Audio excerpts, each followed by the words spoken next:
So, this we have seen, this is actually schematic diagram, and this is that reduced block diagram of the governor only. This turbine generator will see later, and this is figure 8, right. So, it is actually governor with load reference control, this one for adjusting frequency load relationship, right. So, ultimately it is U, and this already I have showed you how to make it. So, once after this write up is here, but after this suppose you have a suppose you have 3 units, right, and this is something that if it is a this thing your what you call this 50 hertz system say. So, suppose there are your this 3 different droop characteristics are there, right, 3 different generating units and droop characteristics. Suppose it was operating that for this is for A, this is another unit for B, this is another for C, something like this, right. So, from the practical point of view, the adjustment of load reference set point is accomplished by operating the speed changer motor. Figure 9, this one shows the effect of this adjustment. Family of parallel characteristic as shown in figure 9 for different speed changer motor setting, right.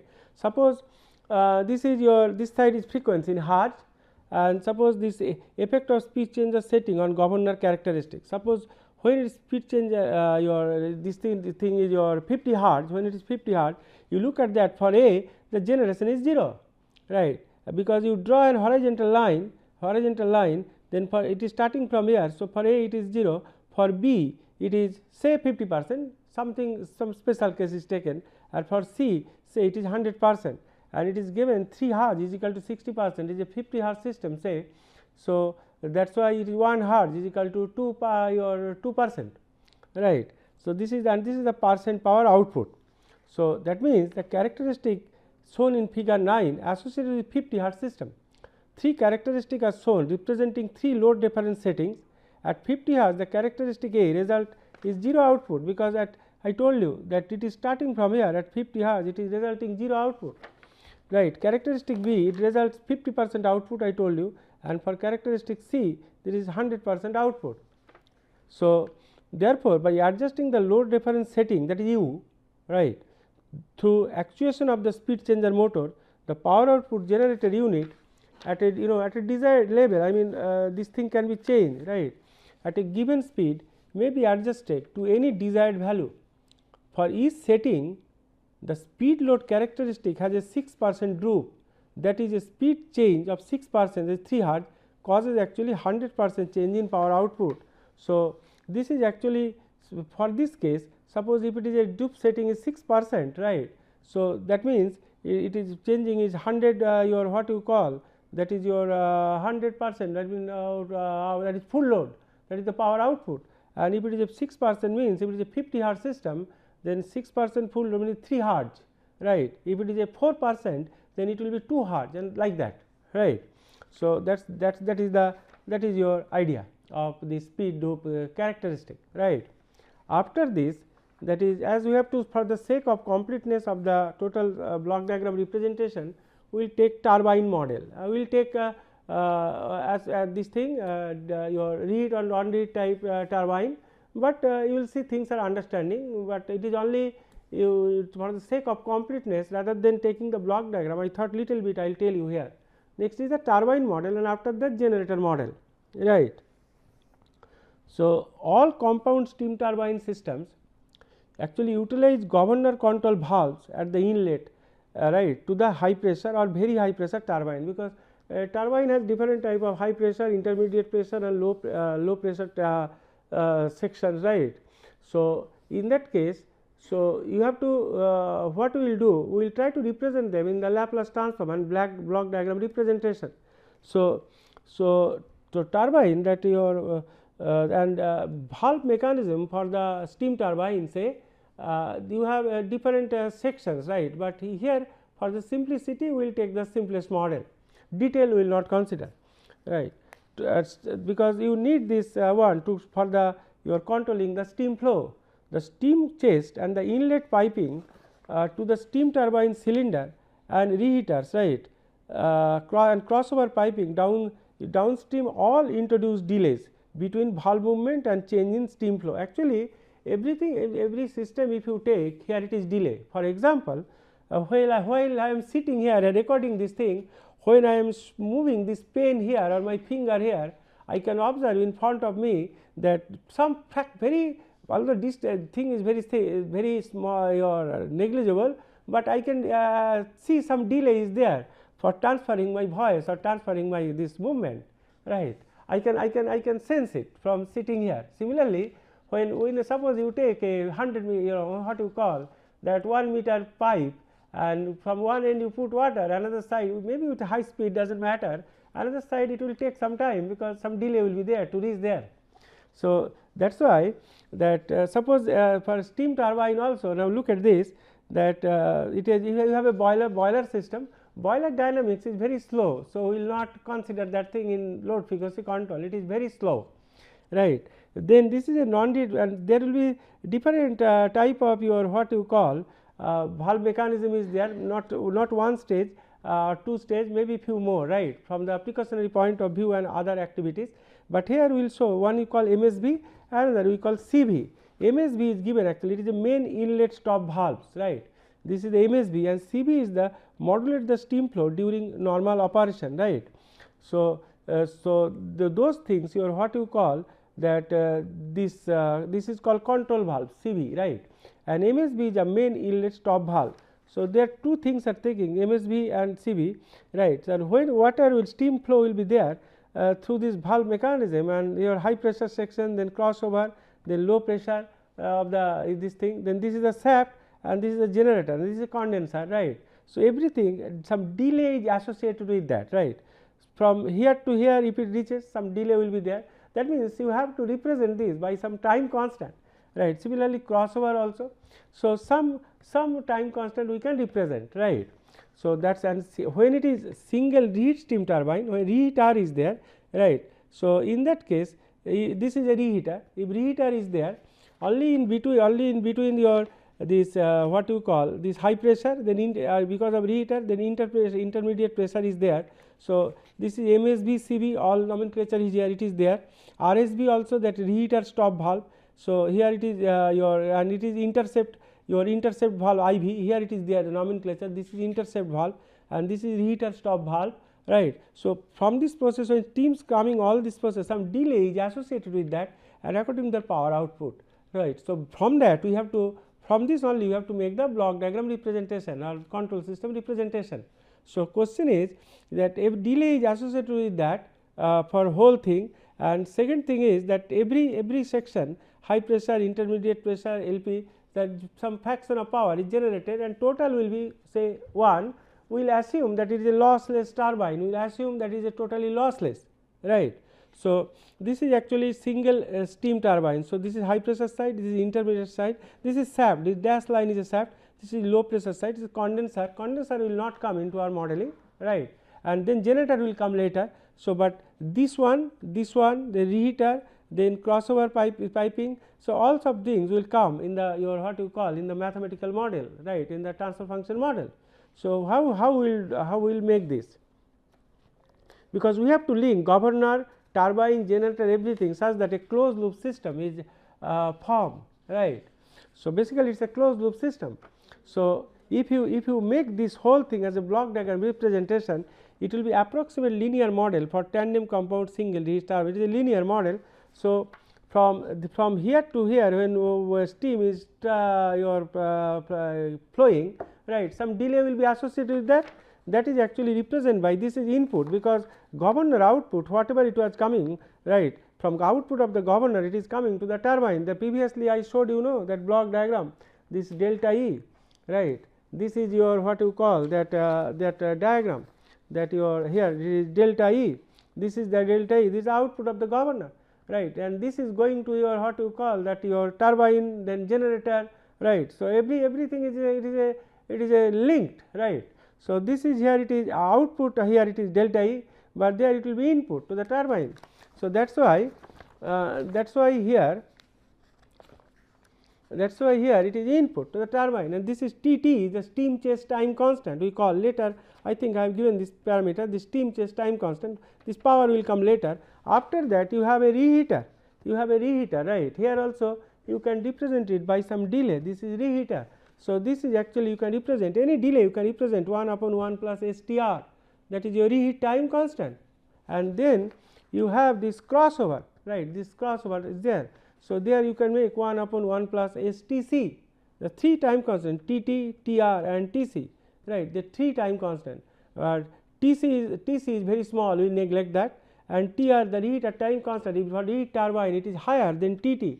TT is some range is there in between 0.2 to 0.5 second or so, but TR is at approximately say it is 10 second or so, right.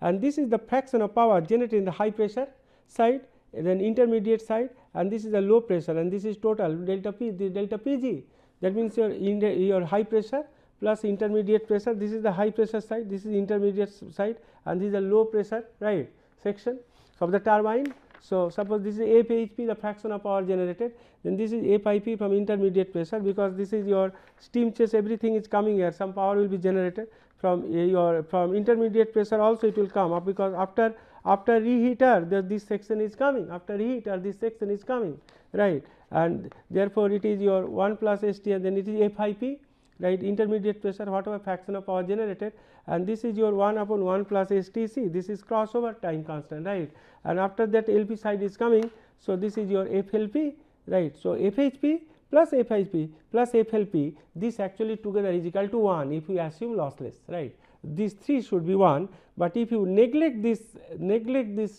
time constant TC, so basically in that case we will find FIP plus FLP will be 1 minus FHP, and that way will come, right. So, this is approximate linear model for tandem compound single reheat steam turbine. I believe this schematic thing you have understood, and if reheater is not there, later we will see if reheater is not there, only that non reheat type turbine, this thing, if this kind of model is there, say non reheat type turbine, if reheater is not there, then this term will not be there, this term also will be not be there, only this time constant it can be represented, later we will see, right. So, that means if we assume that this time constant is your what you call neglected, this time constant is neglected. So, just hold on, before showing this diagram, before showing this approximation, just have a look here, right.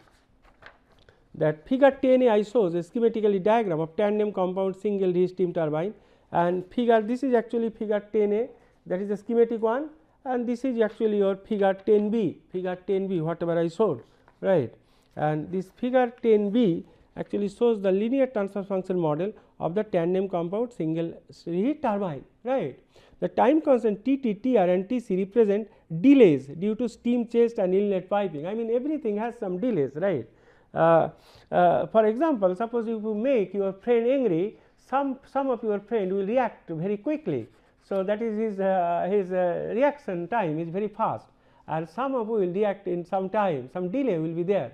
So, every physical system or in real life also some delay will be associated with that, right. So, the time constant TT, TR and TC represent delays due to this TT you call steam chase time constant, your what you call your TR, that is your what you call the reheater time constant, and the TC is crossover piping respectively.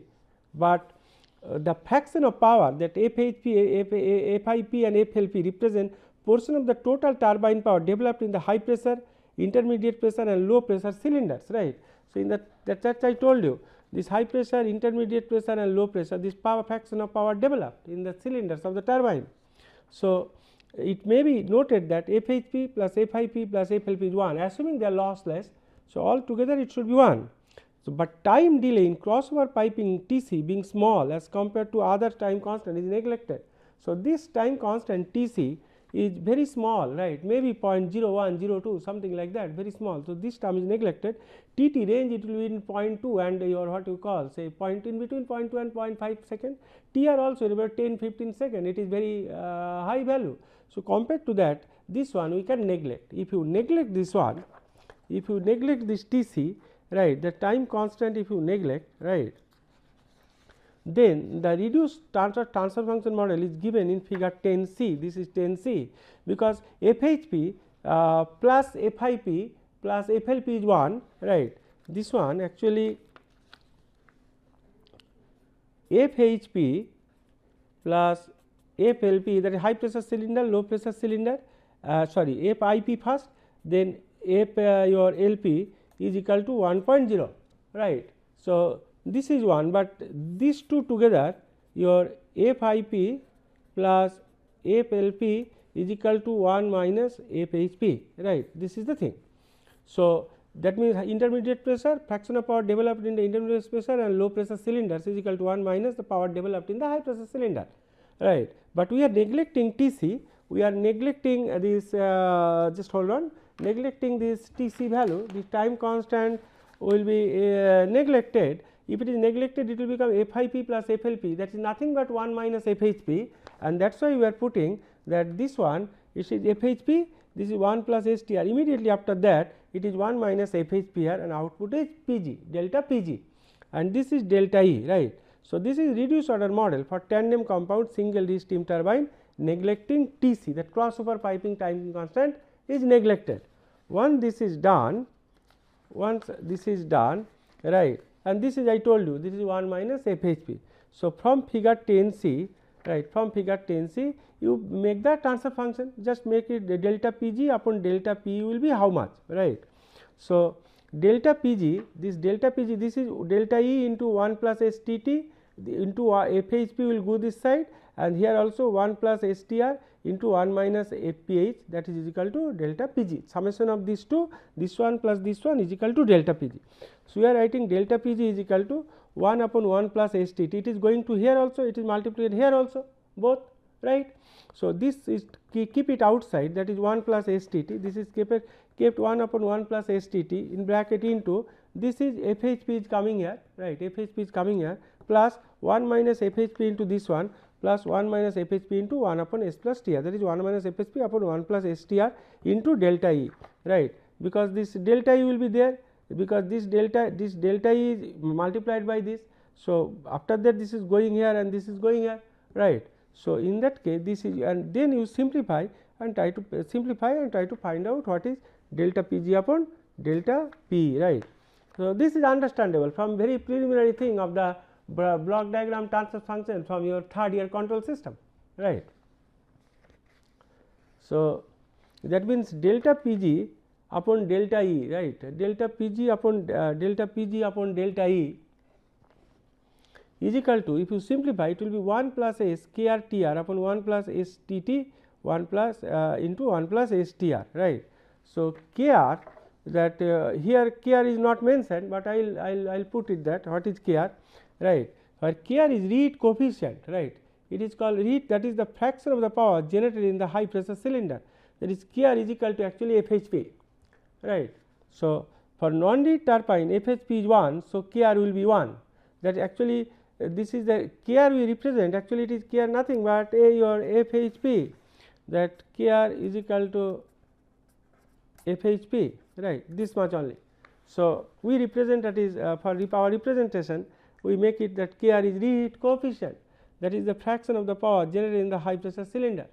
So, for non-reheat turbine FHP is 1, because for non-reheat your what you call for non-reheat turbine, that your reheater was not there.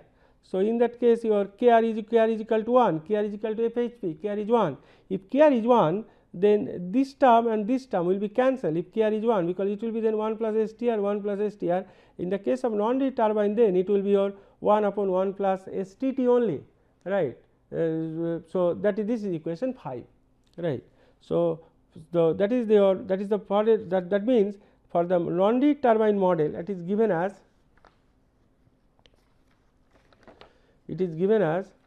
delta PG upon delta E is equal to 1 upon 1 plus STT, it is equation 6, right.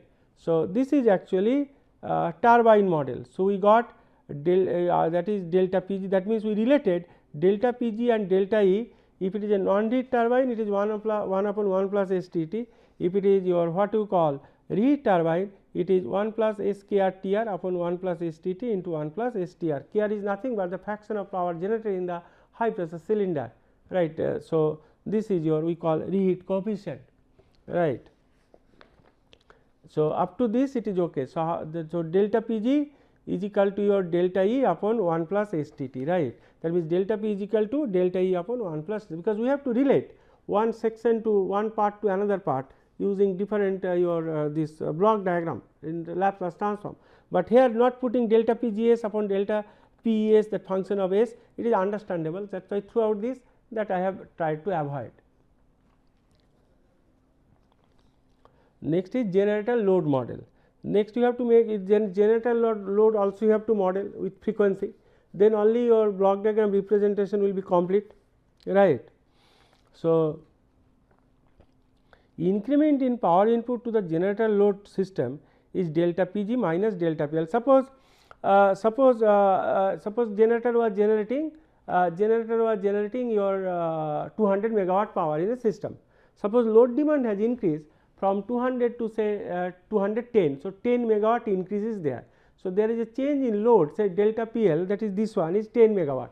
So, that means additional power generation from generator, it has to be 10 megawatt, such that there will be balance. So, as soon as 10 megawatt is generated and generator, the change in generating power from 200, of course, it is delta Pg minus delta PL, but instantaneously generator cannot generate the 10 megawatt, it will take some time. So, if it is so, there will be a transient imbalance between the generation and the load, right, because this delta Pg is equal to delta PL, it will take some time, right. So, but this is already 10 megawatt, and slowly it is catching up, this delta Pg will catch to this one, but unless and until steady state is reached, there is a transient imbalance, because difference will be there between delta Pg and minus delta PL. So, if it is that means, and we are writing where delta Pg to delta Pt is equal to incremental your turbine power output in per unit system. We are assuming the power generated by the generator and the turbine, it is same, and assuming that a turbine is a lossless turbine, right. So, and another thing is there that is not here, that is in per unit system, that your what you call that turbine, that generator power output and torque, it is actually same in per unit, but those are beyond the scope. But here that delta Pg is equal to delta Pt we have taken, because assuming it is a lossless turbine, there is incremental turbine power output, assuming generator incremental loss is negligible, that is lossless, and delta PL is the load increment. So, in that case this delta Pg and delta Pt both will remain same, right. So, due to this transient imbalance, what can happen? The look, that's because of that, it is only transient imbalance. So, in steady state is reached, then delta Pg is equal to delta PL, but whatever we are discussing here, the steady state is not reached, it is transient imbalance is there. So, that is accumulated in two ways. Suppose first one is rate of increase of stored kinetic energy in the generator rotor, right. That is the at scheduled frequency f0, the stored energy is Wke0 is equal to H into PR, that is that kinetic energy. When we express this, we have written, I think in the previous course in transient stability studies, I think we have seen this one. So, H is the inertia that we have seen, and PR is the rated capacity of the machine. Therefore, initially that your what you call at system frequency f0, that energy stored is Wke, and this is superscript 0 is equal to H into PR, that is megawatt second, because H is in second, right, that your inertia that we have studied in transient stability in the previous course power system analysis, and PR say is the rated capacity of the generator in megawatt. So, its product is your megawatt second, that will represent, this is your stored energy in the system. This is say equation 7, where PR is the rated capacity of turbo generator, that is megawatt, and H is inertia constant in second, right. This way you write the stored kinetic energy. Next is that this kinetic energy is proportional to the square of the speed, because you know that k is proportional to the square of the speed, right. So, in that case that and omega is related to your frequency, omega related to frequency. Therefore, kinetic energy at a frequency f0 plus delta, because due to this change in load, right, the speed will change, although it will not lose synchronism, but some change will be there. So, in that case the difference will be there, that means frequency will not be exactly f0, it will deviate, it will be say f0 plus delta f. So, that is why the kinetic energy at a frequency, when that load is perturbed, that is a load perturbation, right, at that time frequency is f0 plus delta f. Now, as kinetic energy is proportional to the square of the speed, right. So, initially this can be written as Wke, that Wke 0 into f0 plus delta f square upon your f0's square. It is something like this. Actually, the kinetic energy is proportional to the speed, right. That speed means that if it is omega, just hold on in a separate sheet, I am writing for you, right, because in general W is proportional to your omega square, right. W is proportional to omega square. That means that is omega is actually your 2 pi f, that means W is actually proportional to f square. So, if kinetic energy say at nominal frequency, this is proportional to f 0 square, and if load, there is change in load, right, that means the frequency has changed. It was f 0, now f 0 has changed to f 0 plus delta f. That means my Wke is proportional to then your f 0 plus delta f square, right. That means if you make it like this, Wke by Wke 0 is equal to, you can write that f 0 plus delta f square divided by f 0 square, this you can write. So, that is what I have written, Wke is Wke 0 f 0 plus delta f square upon f 0 square. It is whole as written square, that means it is the same thing whatever I have written here, f 0 plus delta f 0 square.